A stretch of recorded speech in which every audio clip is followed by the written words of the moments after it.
día, mi nombre es Alejandra Braz, soy la enfermera del programa de insuficiencia cardíaca de acá de la clínica Cardiovid. Les vamos a estar hablando en este momento de la insuficiencia cardíaca y conceptos básicos sobre esta patología. Para empezar es necesario que tengamos claro qué es la insuficiencia cardíaca. Debemos recordar que es un síndrome clínico caracterizado por síntomas cardinales. ¿Cuáles son esos síntomas? Disnea, edema de tobillos y fatiga. Y adicional a esto, estos síntomas se acompañan con signos como presión venosa central elevada, estertores pulmonares y edema periférico. ¿A qué se debe esta patología? A que hay una serie de anormalidades estructurales o funcionales a nivel cardíaco que generan que las presiones intracavitarias se eleven y haya un inadecuado gasto cardíaco. ¿Cuáles son las causas? Hay muchísimas causas que pueden ocasionar insuficiencia cardíaca, pero la principal y la más importante es la enfermedad coronaria, lo que deriva a un infarto de miocardio. Esa es la principal causa. También puede presentarse por hipertensión arterial, valvulopatías, arritmias cardíacas o tóxicos. En tóxicos nos referimos a aquellos pacientes que han estado sometidos a tratamientos con quimioterapéuticos o a aquellos pacientes que se han de pronto expuesto al consumo de sustancias psicoactivas. ¿Cuáles son los síntomas? Es importante tener en cuenta que los síntomas de la falla cardíaca pueden variar siempre de un paciente a otro y que esto también depende mucho de la falla cardíaca que tenga el paciente, pero hay unos síntomas principales que son los que siempre debemos aclarar en el paciente y enseñarles a que los deben identificar a tiempo para que puedan informarle al personal y podamos detectar o hacer alguna intervención en el momento adecuado. Uno de ellos es la dificultad para respirar. Si bien estos pacientes tienen una disminución en la capacidad para eliminar los desechos, estos desechos se acumulan de manera de líquido, principalmente en la parte pulmonar, lo que provoca dificultad para respirar. Otro síntoma asociado a ello es la tos. Puede ser una tos húmeda o una tos seca y que no tiene nada que ver con un cuadro gripal. Aumento de peso, de ahí la importancia de que nosotros como personal de enfermería estemos siendo muy estrictos con la medición del peso del paciente todos los días. Lo ideal es que sea diariamente en ayunas, después de que el paciente realice sus necesidades y que tengamos este peso muy presente, porque eso es lo que nos va a permitir hacer modificaciones adecuadas en cuanto al tratamiento diurético y permitir que el paciente se descongestione en el momento adecuado. Tobillos, piernas o abdomen hinchados. Estos pacientes generalmente se edematizan en las extremidades inferiores y también en el abdomen.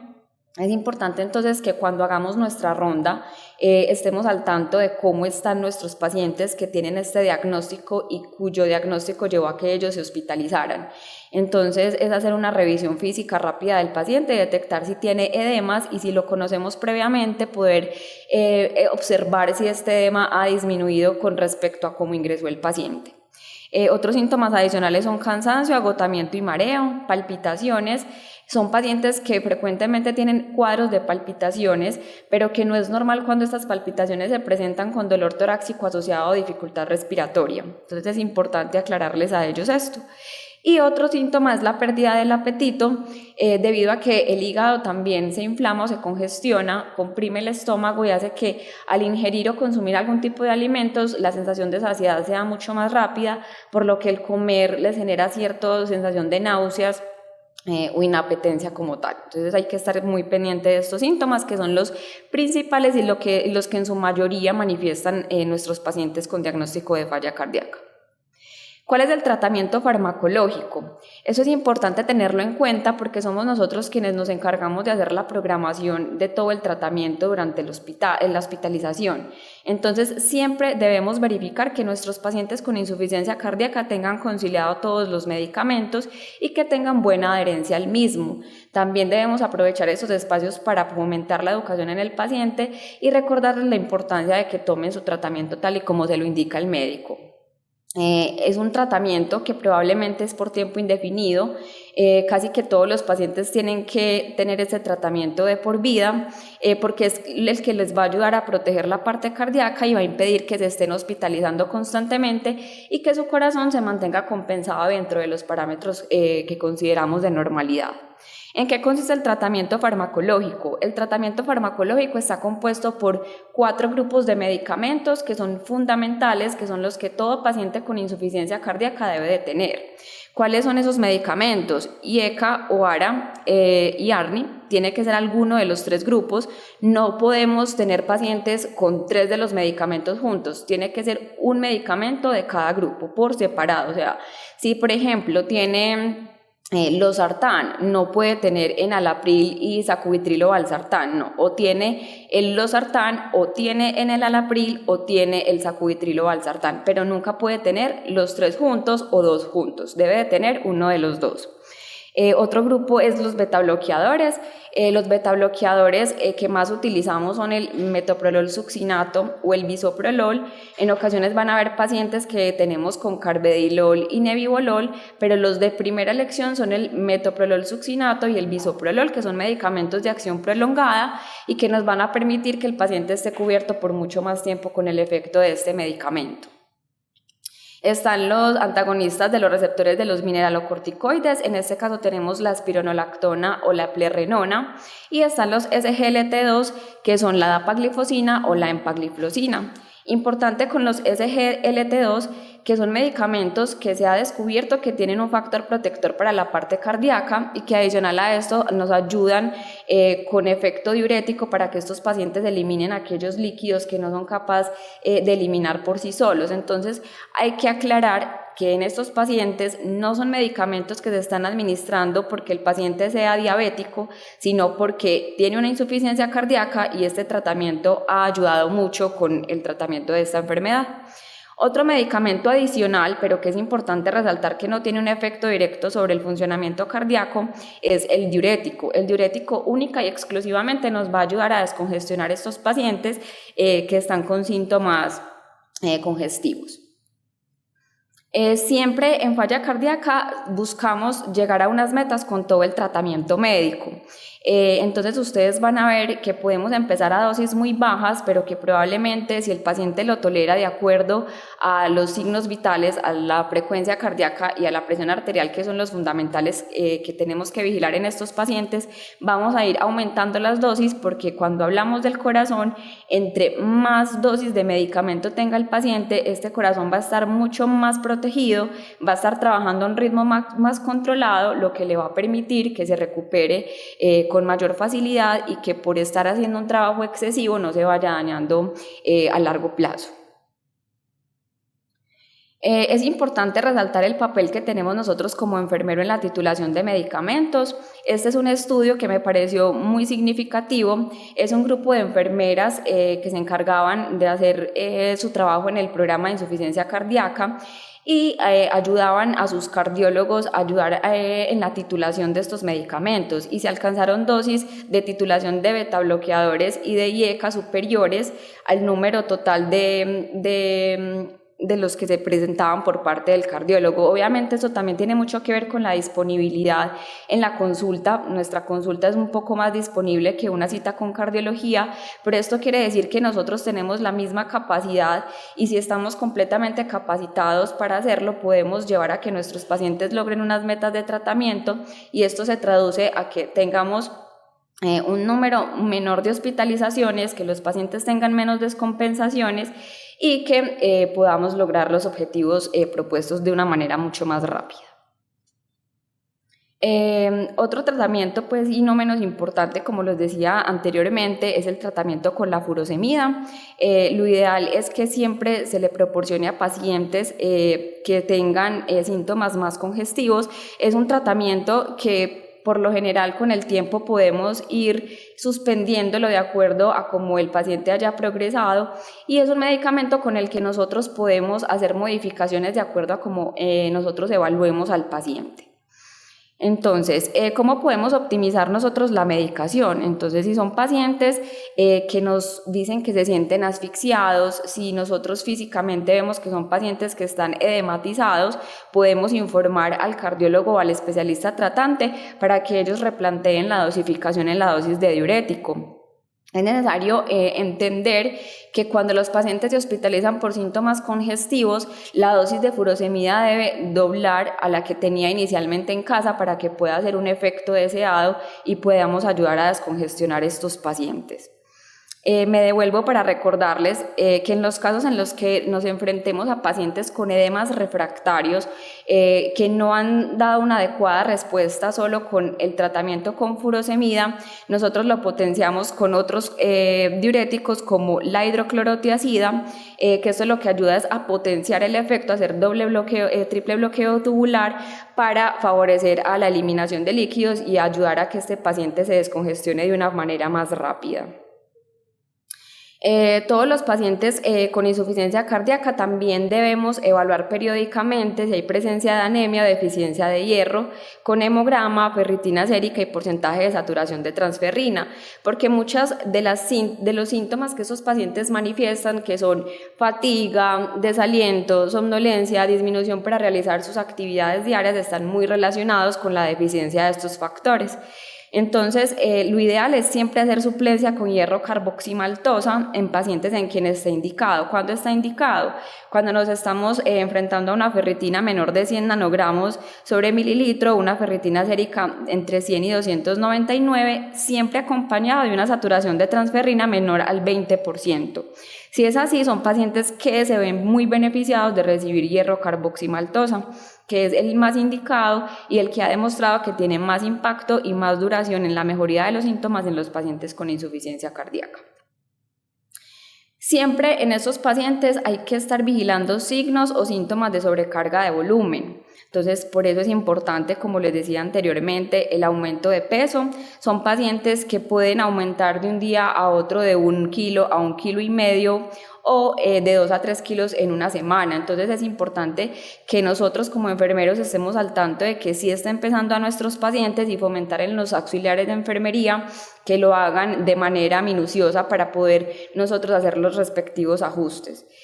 También vigilar la presencia de estertores, reflejo hepatoyugular positivo, edema de miembros inferiores, que nosotros tenemos la posibilidad de hacerlo cuando pasamos nuestra ronda, disnea con esfuerzo o en reposo, disnea paroxística nocturna. Es muy fácil identificar en estos pacientes cuando no estamos logrando los objetivos terapéuticos en cuanto a eliminación de líquidos, porque son pacientes que todavía se sienten muy asfixiados, con dificultad respiratoria, y aparte podemos ver que necesitan dormir casi que sentados para poder conciliar el sueño, porque no son capaces de estar acostados totalmente por la poca tolerancia. Ortopnea, inflamación abdominal y disminución del apetito. En estos pacientes, así como debemos vigilar signos y síntomas de sobrecarga hídrica, también es muy importante evaluar signos y síntomas de hipovolemia, que sean pacientes que no tengan sensación de mareo, que no estén presentando desmayos, que no tengan hipotensión sintomática, que no sean pacientes que constantemente nos manifiestan que están con sed o que tienen evidencia de sequedad de membranas mucosas. Entonces, ¿qué evaluar en el paciente? Signos y síntomas de sobrecarga y congestión, monitorear con frecuencia los electrolitos, en especial la función renal, porque es la que se ve más afectada por el tratamiento que tenemos que hacer tan fuerte para poder ayudarlos a descongestionarse. El peso diario es fundamental para poder hacer ajustes pertinentes, evaluar signos y síntomas de hipovolemia como se los acabo de mencionar. En cuanto a los líquidos, es muy importante que no le digan a nuestros pacientes que es que no pueden consumir líquidos o que se tienen que restringir de manera drástica en cuanto a esto. Lo que nosotros recomendamos según nuestro protocolo es que si son pacientes que ya han mejorado de sus síntomas congestivos, podemos administrarles 30 centímetros por kilogramo de peso. Si son pacientes que de pronto todavía están muy congestionados y evidentemente edematizados, lo que hacemos entonces es reducir a 20 centímetros por kilo de peso. Y fundamental, no suspender la terapia farmacológica, porque estos pacientes con tan solo suspender algunas de las dosis pueden volver a elevar los niveles de BNP, pueden volver a descompensarse de la parte cardíaca y volver a manifestar sintomatología. Ustedes muchas veces cuando van y hacen evaluación al paciente, van y los monitorizan, pueden encontrar parámetros algo alterados en cuanto a presión arterial y frecuencia cardíaca. Entonces es importante tener en cuenta que en estos parámetros nosotros para los pacientes que tienen diagnóstico de insuficiencia cardíaca toleramos presiones arteriales de 90 a 60. Incluso hay pacientes que pueden tenerla más baja, pero si son pacientes que están totalmente asintomáticos, el tratamiento se les puede dar con total normalidad. No es necesario suspenderlo porque este parámetro esté bajo, porque son pacientes a los que buscamos tenerles la presión un poco por debajo de los parámetros normales y que debido al tratamiento estos valores se van a disminuir. En cuanto a frecuencia cardíaca, son pacientes que también van a tener frecuencias cardíacas por debajo de los valores normales, incluso son pacientes que pueden tener 50, 55 de frecuencia y si están totalmente asintomáticos, el tratamiento se les puede administrar sin ningún inconveniente. Incluso podemos encontrar pacientes con frecuencias de 45 y están totalmente normales. Son pacientes a los que el tratamiento se les debe seguir administrando sin ningún inconveniente. ¿Cuáles son los criterios para un alta luego de una descompensación? Entonces debemos estar seguros de que el paciente tiene una estabilidad hemodinámica, que no está sintomático en cuanto al tratamiento, que lo está tolerando bien, que no se hipotensa y manifiesta síntomas relacionados a la disminución de la presión arterial. Pacientes euvolémicos, es decir, que volvieron a su peso de base o a lo que normalmente ellos pesaban. Un paciente que ingresa con síntomas congestivos no puede salir pesando lo mismo con lo que ingresó al servicio de urgencia, sino que debe estar por debajo del peso inicial. Tiene los medicamentos recomendados, es decir, tiene el tratamiento fundamental, tiene un ARNI, tiene un IECA o un ARA, un ARM, espironolactona o eplerenona, un SGLT2 y también que vaya acompañado del beta bloqueador y si son pacientes que su motivo de hospitalización fue síntomas congestivos, que tengan la furosemida o el diurético. Entonces estar muy al tanto de eso. No todos los pacientes en ocasiones por su labilidad en los signos vitales y la tolerancia al tratamiento pueden irse con el completo, sino que por lo menos se vayan con 3 de los medicamentos que componen la terapia. Y esto nos ayuda a reducir el porcentaje de reingreso a nuestros servicios. Que tengan la creatinina y la función renal estable al menos 24 horas, que ya podamos por lo menos estar tranquilos de que el paciente recibió educación con respecto a qué es la falla cardíaca, o por lo menos que tenga introspección de cuál es el tratamiento y por qué debe de tomarse estos medicamentos, y que tratemos de identificar un cuidador primario que también haya comprendido esta información. Siempre estos pacientes es importante que nos refieran al programa de falla cardíaca si se les ha generado la orden de ingreso al programa de falla cardíaca. También pueden contactarme a mí vía correo electrónico o a la extensión del programa para que nosotros estemos al tanto de estos pacientes, los podamos captar a tiempo y esto nos disminuya el número de reingresos por pacientes que se nos pierden en el tiempo o se les espacea mucho más el control o la revisión post-hospitalización. ¿Cuáles son los criterios de ingreso al programa? Entonces, son pacientes que tienen diagnóstico de insuficiencia cardíaca con una clase funcional 3 y 4. Son pacientes que ingresan a nuestro programa independientemente de la fracción de eyección.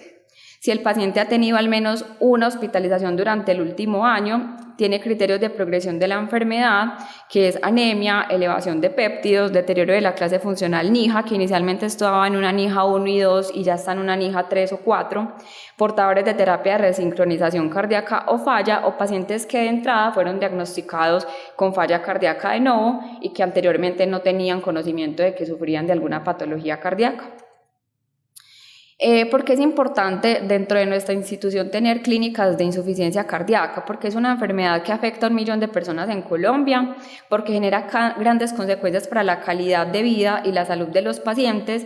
Eso se traduce en que hay incapacidades laborales y también por el número de ingresos y consultas frecuentes a los servicios de urgencias y hospitalización se acompaña de grandes gastos.